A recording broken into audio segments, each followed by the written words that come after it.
El extranjero, de Pedro Antonio de Alarcón. Primero, no consiste la fuerza en echar por tierra al enemigo, sino en domar la propia cólera, dice una máxima oriental. No abuses de la victoria, añade un libro de nuestra religión. Al culpado que cayere debajo de tu jurisdicción, considérale hombre miserable, sujeto a las condiciones de la depravada naturaleza nuestra, y en todo cuanto estuviere de tu parte, sin hacer agravio a la contraria, muéstratele piadoso y clemente, porque, aunque los atributos de Dios son todos iguales, más resplandece y campea a nuestro ver el de la misericordia que el de la justicia. Aconsejó, en fin, Don Quijote a Sancho Panza. Parece dar realce a todas estas elevadísimas doctrinas y cediendo también a un espíritu de equidad, nosotros, que nos complacemos frecuentemente en referir y celebrar los actos heroicos de los españoles durante la Guerra de Independencia, y en condenar y maldecir la perfidia y crueldad de los invasores, vamos a narrar hoy un hecho que, sin entibiar en el corazón el amor a la patria, fortifica otro sentimiento no menos sublime y profundamente cristiano, el amor a nuestro prójimo. Sentimiento que, si por congénita desventura de la humana especie ha de transigir con la dura ley de la guerra, puede y debe resplandecer cuando el enemigo está humillado. El hecho fue el siguiente, según que me lo han contado personas dignas de entera fe, que intervinieron en él muy de cerca y que todavía andan por el mundo. Oíd sus palabras textuales. Segundo. Buenos días, abuelo, dije yo. Dios guarde a vuestro señorito, dijo él. ¿Muy solo va usted por estos caminos? Sí, señor. Vengo de las minas de Linares, donde he estado trabajando algunos meses, y voy a Gádor a ver a mi familia. Usted dirá... Voy a Almería, y me ha adelantado un poco a la galera, porque me gusta disfrutar de estas hermosas mañanas de abril. Pero si no me engaño, usted rezaba cuando yo llegué. ¿Puede usted continuar? Yo seguiré leyendo entre tanto, supuesto que la galera anda tan lentamente que le permite a uno estudiar en mitad de los caminos. Vamos, ese libro es alguna historia y... ¿Quién le ha dicho a usted que yo rezaba? Toma, yo que le he visto a usted quitarse el sombrero y santiguarse. Pues, qué demonio, hombre. ¿Por qué de negarlo rezando iba? Cada uno tiene sus cuentas con Dios. Es mucha verdad. ¿Piensa usted andar largo? Yo, hasta la venta. En este caso, eche usted por esa vereda y cortaremos camino. Con mucho gusto. Esa cañada me parece deliciosa. Bajemos a ella. Y siguiendo al viejo, cerré el libro, dejé el camino y descendí a un pintoresco barranco. Las verdes tintas y la diafanidad del lejano horizonte, así como la inclinación de las montañas, indicaban ya la proximidad del Mediterráneo. Anduvimos en silencio unos minutos, hasta que el minero se paró de pronto. ¡Cabales!, exclamó, y volvió a quitarse el sombrero y a santiguarse. Estábamos bajo unas higueras cubiertas ya de hojas y a la orilla de un pequeño torrente. A ver, abuelito, dije sentándome sobre la hierba, cuénteme usted lo que ha pasado aquí. ¿Cómo? ¿Usted sabe? Replicó él estremeciéndose. Yo no sé más, añadí con suma calma, sino que aquí ha muerto un hombre y de mala muerte por más señas. No se equivoca usted, señorito, no se equivoca usted. Pero ¿quién le ha dicho? Me lo dicen sus oraciones de usted. Es mucha verdad, por eso rezaba. Yo miré tenazmente la fisonomía del minero y comprendí que había sido siempre un hombre honrado. Casi lloraba, y su rezo era tranquilo y dulce. Siéntese usted aquí, amigo mío, le dije alargándole un cigarro de papel. Pues verá, señorito. Vaya, muchas gracias. Delgadillo es. Reúne usted dos y resultará uno doble de grueso, añadí dándole otro cigarro. Dios se lo pague usted. Pues señor, dijo el viejo sentándose a mi lado, hace 45 años que una mañana muy parecida a esta pasaba yo casi a esta hora por este mismo sitio. 45 años, medité yo. Y la melancolía del tiempo cayó sobre mi alma. ¿Dónde estaban las flores de aquellas 45 primaveras? Sobre la frente del anciano blanqueaba la nieve de 70 inviernos. Viendo él que yo no decía nada, echó unas yescas, encendió el cigarro y continuó de este modo. Flojillo es. Pues, señor, el día que le digo a usted, venía yo de Gergal con una carga de varilla y al llegar al punto en que hemos dejado el camino para tomar esta vereda, me encontré con 2 soldados españoles que llevaban prisionero a un polaco. En aquel entonces era cuando estaban aquí los primeros franceses. No los del año 23, sino los otros. Ya comprendo. Usted habla de la guerra de independencia. Hombre, pues entonces no había usted nacido. Ya lo creo. Ah, sí. Estará apuntando en ese libro que venía usted leyendo, pero que... Lo mejor de estas guerras no lo rezan los libros. Ahí ponen lo que les acomoda. Y la gente se lo cree a puño cerrado. Ya se ve. Es necesario tener 3 duros y medio de vida, como yo los tendré en el mes de San Juan, para saber más de 4 cosas. En fin, el polaco aquel servía a las órdenes de Napoleón, del bribonazo que murió ya. Porque ahora dice el señor cura que hay otro, pero yo creo que ese no vendrá por estas tierras. ¿Qué le parece a usted, señorito? ¿Qué quiere usted que yo le diga? Es verdad. Su merced no habrá estudiado todavía esas cosas. O el señor cura, que es un sujeto muy instruido, sabe cuándo se acabarán los mamelucos de Oriente y vendrán a Gádor los rusos y moscovitas a quitar la Constitución. Pero entonces yo ya habré muerto, con que vuelvo a la historia de mi polaco. El pobre hombre se habría quedado enfermo en Fiñana, mientras que sus compañeros fugitivos se replegaban hacia Almería. Tenía calentura, supe más tarde. Una vieja lo cuidaba por caridad, sin reparar que era un enemigo. Muchos años de gloria llevará ya la viejecita por aquella buena acción. Y a pesar de aquello, la comprometía, guardándolo escondido en su cueva cerca de Alcazaba. Allí fue donde la noche antes 2 soldados españoles que iban a reunirse a su batallón y que por casualidad entraron a encender un cigarro en el candil de aquella solitaria vivienda, descubrieron al pobre polaco, el cual, echado en un rincón, profería palabras de su idioma en el delirio de la calentura. «Presentémoslo a nuestro jefe», dijeron los españoles. «Este bribón será fusilado mañana y nosotros alcanzaremos un empleo». Iwa, que así se llamaba el polaco, según me contó la viejecita, llevaba ya 6 meses de tercianas y estaba muy débil, muy delgado, casi ético. La buena mujer lloró y suplicó, protestando que el extranjero no podía ponerse en camino sin caer muerto a la media hora. Pero solo consiguió ser apaleada por su falta de patriotismo. Todavía no se me ha olvidado esta palabra que antes no había oído pronunciar nunca. En cuanto al polaco, figuraos cómo miraría aquella escena. Estaba postrado por la fiebre y algunas palabras sueltas que salían de sus labios, medio polacas, medio españolas, hacían reír a los 2 militares. «Cállate, Didón, perro gacho», le decían. Y a fuerza de golpes lo sacaron del lecho. Para no cansar a usted, señorito, en aquella disposición, medio desnudo, hambriento, bamboleándose, muriéndose, anduvo el infeliz 5 leguas. 5 leguas, señor. ¿Sabe usted los pasos que tienen 5 leguas? Pues es de Fiñana hasta aquí, y a pie, descalzo, figúrese usted. Un hombre fino, un hombre hermoso y blanco como una mujer, un enfermo después de 6 meses de tercianas. Y con la terciana en aquel momento mismo. ¿Cómo pudo resistir? Ah, no resistió.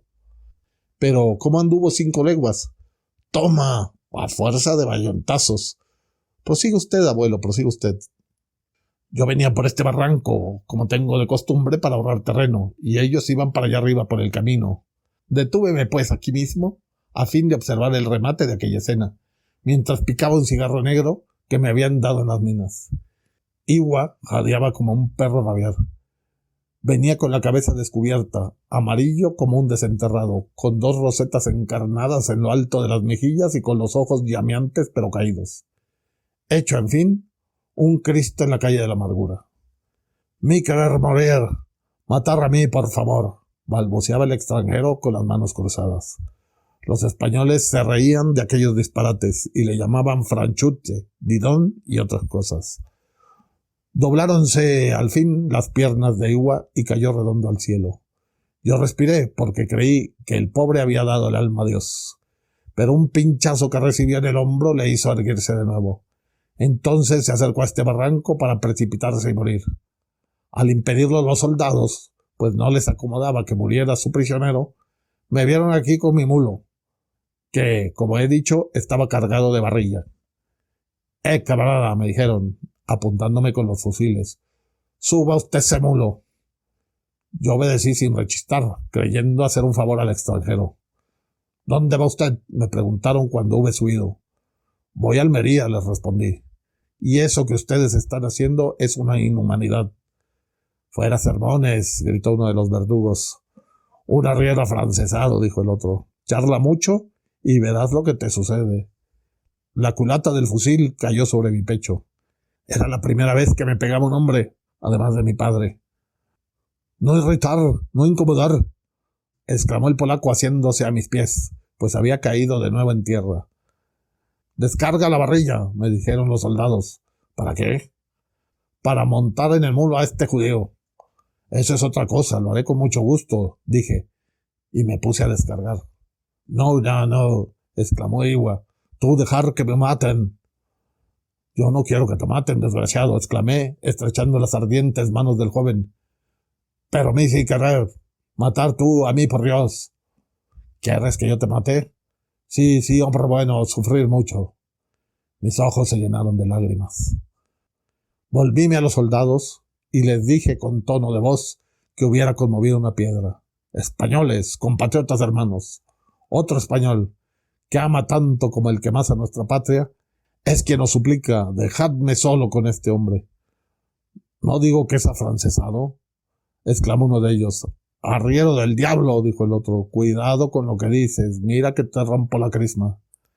Militar de los demonios, contesté con la misma fuerza, yo no temo a la muerte. Sois dos infames sin corazón. Sois dos hombres fuertes y armados contra un moribundo inerme.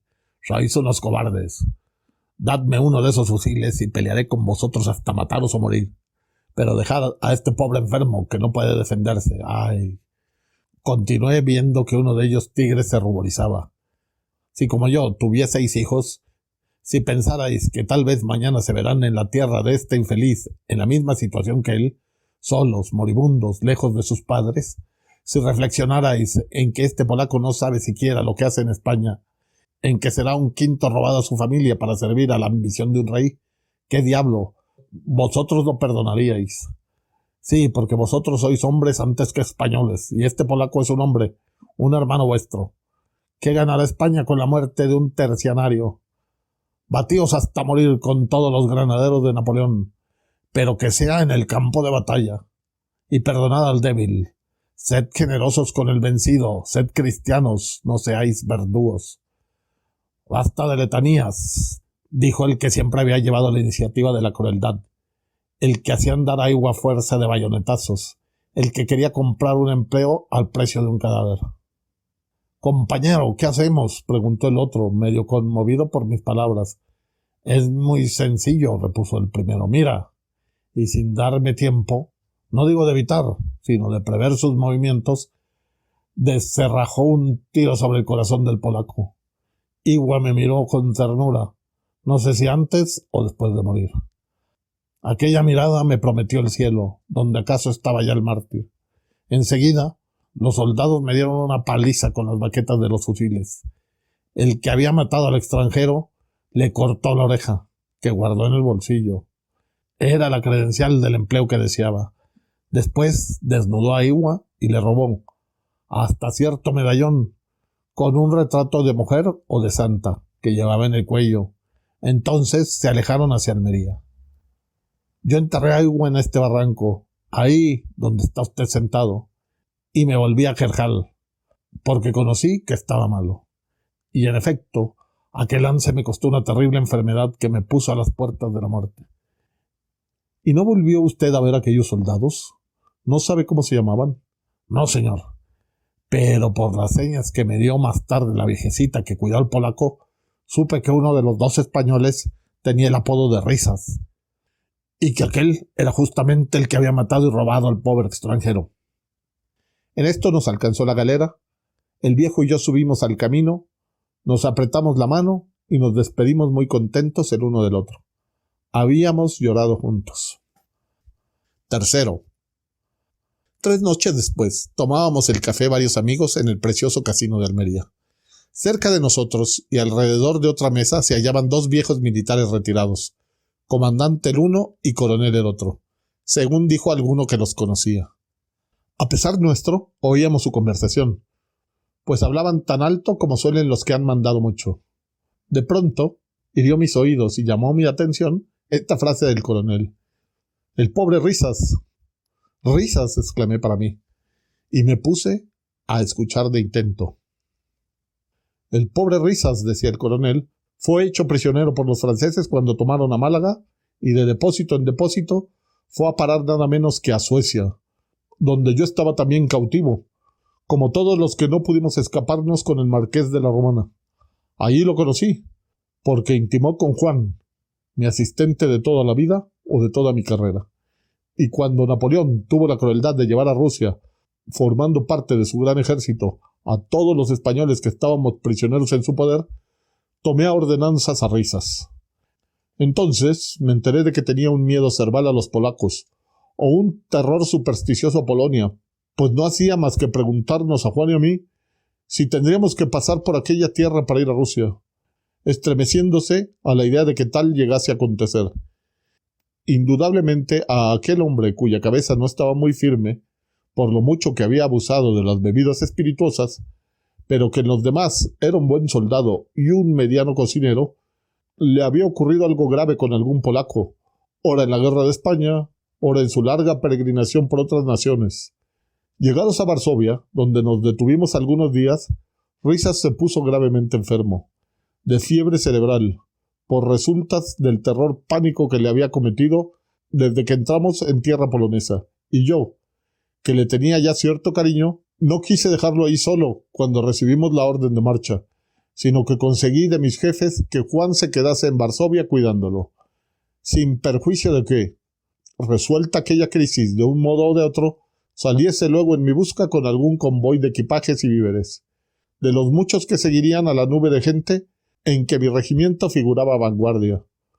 ¿Cuál fue, pues, mi sorpresa cuando el mismo día que nos pusimos en camino y a las pocas horas de haber echado a andar, se me presentó mi antiguo asistente, lleno de terror, y me dijo lo que acababa de suceder con el pobre Risas?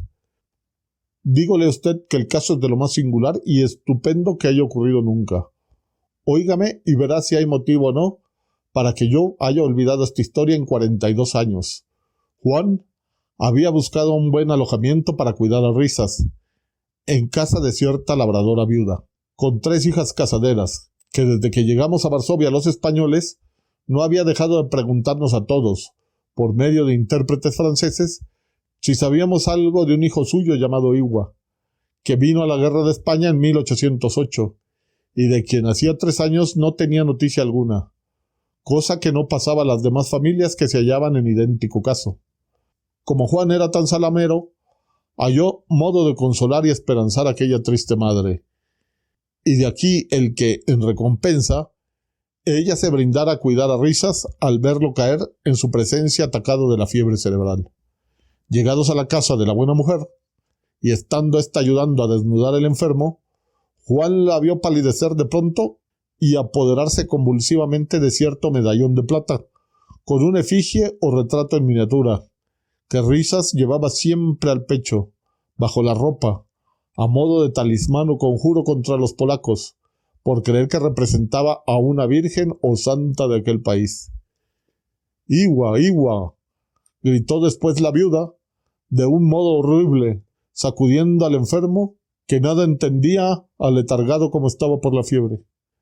En esto acudieron las hijas, y enterados del caso cogieron el medallón, lo pusieron al lado del rostro de su madre, llamando por medio de señas la atención de Juan para que viese, como vio, que la tal efigie no era más que el retrato de aquella mujer, y encarándose entonces con él, visto que su compatriota no podía responderles, comenzaron a interrogarle 1000 cosas con palabras ininteligibles, bien que con gestos y ademanes que revelaban claramente la más siniestra furia.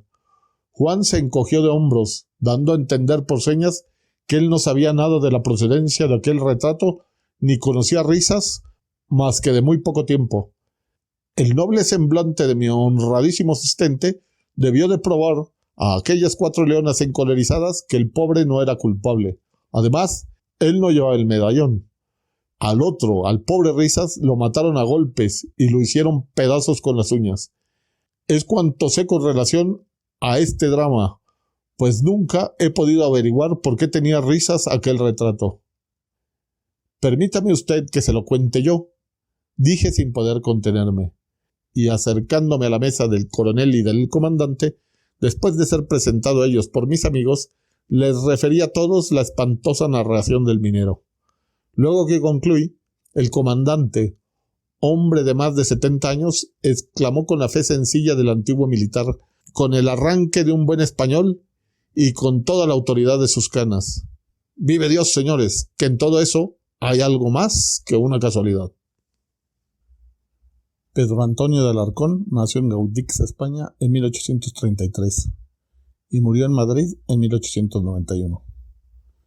A pesar de tener grandes influencias de la prosa del romanticismo, Alarcón es considerado uno de los grandes representantes del realismo literario en España, y fue él quien representó más vívidamente la transición entre estas dos corrientes literarias. Sus obras más reconocidas son El sombrero de 3 picos y El capitán veneno. En el cuento El extranjero de 1881, Alarcón utiliza a sus personajes para transmitirnos un mensaje sobre la importancia de amar a nuestra patria sin ser patrioteros. El odio y la xenofobia se contrapone a la misericordia y al amor fraterno, y se traduce en violencia, la cual siempre conduce a más violencia y muerte. Todo se paga.